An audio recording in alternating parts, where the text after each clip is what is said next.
Hello. Welcome to the next lecture in our series in systematic theology. You've been looking at the doctrine of the church in the last few days, and I want you to focus for a few moments on one image, the image of the church in the Bible as the bride of Christ. This is a familiar image, though it's not all that common really in the Bible. There are only 6 direct references to it. The first time it's mentioned is in John chapter 3, verse 29.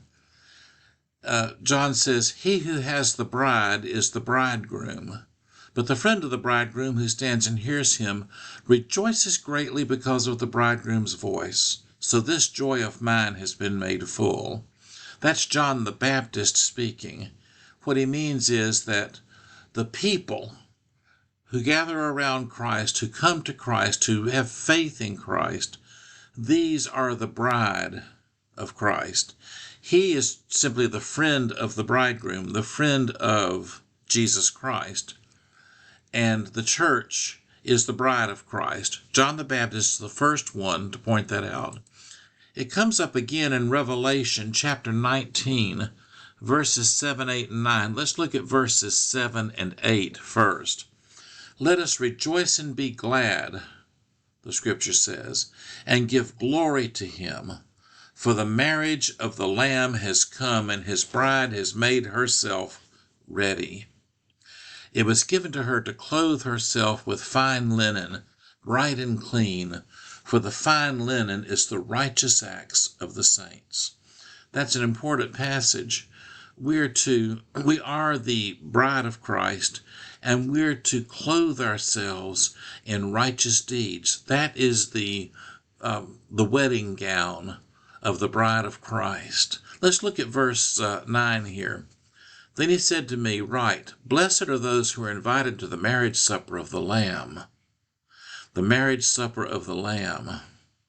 That is, at the second coming of Christ, he will gather his church to himself, and there will be a major, huge celebration. The marriage supper of the Lamb. The Lamb being Jesus Christ, of course, the bride of the Lamb being his church. The marriage supper of the Lamb. These, he said to me, are the true words of God.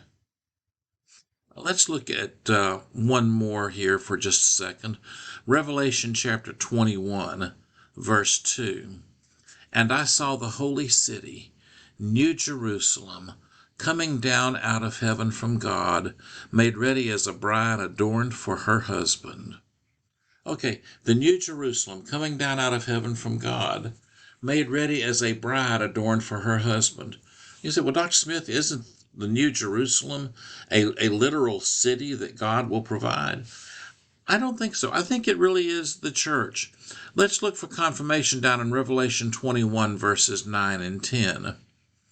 "Then one of the 7 angels who had the 7 bowls full of the 7 last plagues came and spoke with me, saying, Come here, I will show you the bride, the wife of the Lamb. And he carried me away in the Spirit to a great and high mountain, and showed me the holy city Jerusalem, coming down out of heaven from God." Like we say, the church is not the building, it's the people. I think here what we see, the holy city Jerusalem in the book of Revelation, is not the literal city, it's the people who inhabit that city, God's own people. It's the people that make the city, not the buildings and the streets. It's the people who make a community. It's the people who make the church. The people are the bride, the wife of the Lamb in this passage.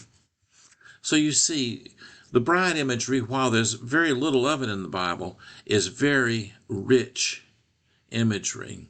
It shows us how much God really loves the church. He does. He loves the church as a husband loves his wife. In fact, the Apostle Paul says, "Husbands, love your wives as Christ loved the church and gave himself for it." If we're going to be like Christ, we need to be sacrificial in the way we love our wives and care for them, fellas. I think what that means, if you're in an airplane and it's about to crash, and you and your wife are there and there's only one parachute, she gets the parachute. Don't forget that, fellas. The groom sacrifices for the bride, and we have the example of Christ in that. So these few short passages, the church is the bride of Jesus Christ. The church is the bride of the Lamb. Point out some important truths about how Christ has sacrificed for us and given himself to us, and we give ourselves to him in response. Let's look at this, how this works out practically for a few minutes. As the bride of Christ, the church must focus on Christ, not on itself. Too often we focus far too much, I think, on how to go about being the church, or what the church must do, or how the church should do this or that or the other. Some of that's important. But if we're going to be the church, the bride of Christ, we must focus on Christ. It's not so much how do we organize ourselves for this or that ministry, but how will this ministry glorify Christ? How will we please Christ doing this? That's the question. Our position is relational. The bride is in relationship to the husband. A woman is only a bride if she's marrying a man. You can't say a young lady who doesn't have a boyfriend, who doesn't have a marriage prospect, is a bride yet. She becomes a bride after she says yes to the groom's proposal. Well, Christ proposes salvation to us. When we say yes, we become into a relational position. But our attitude must be relational also. Our attitude must be related to Christ in everything.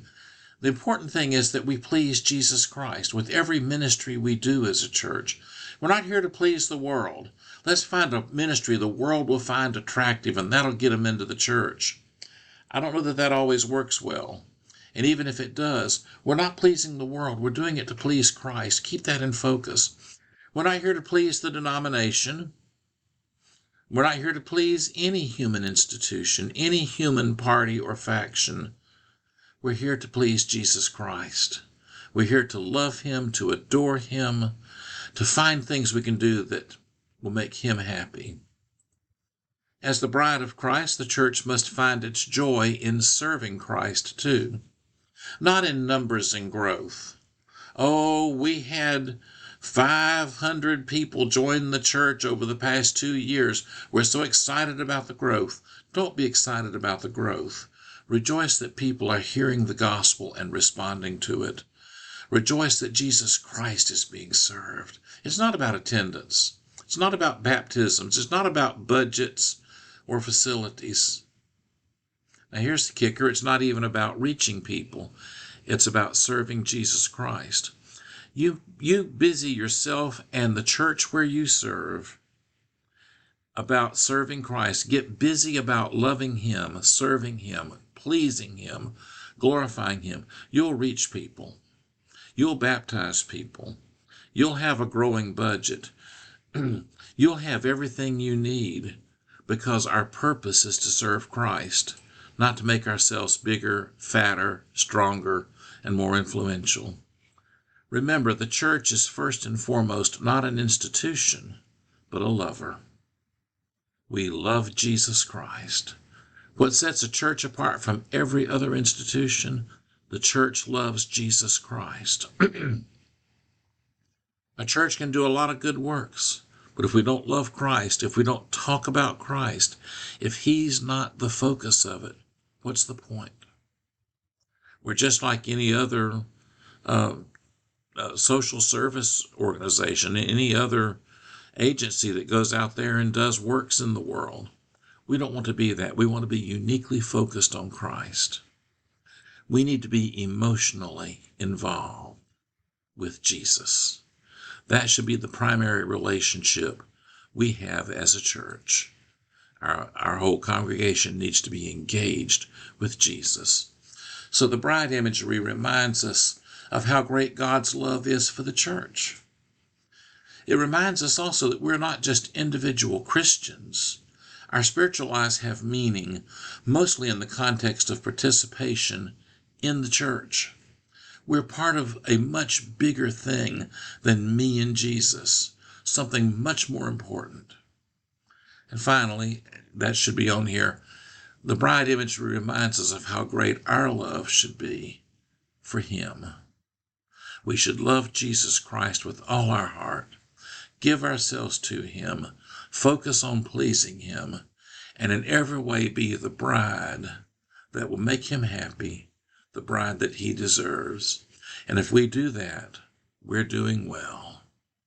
God bless you.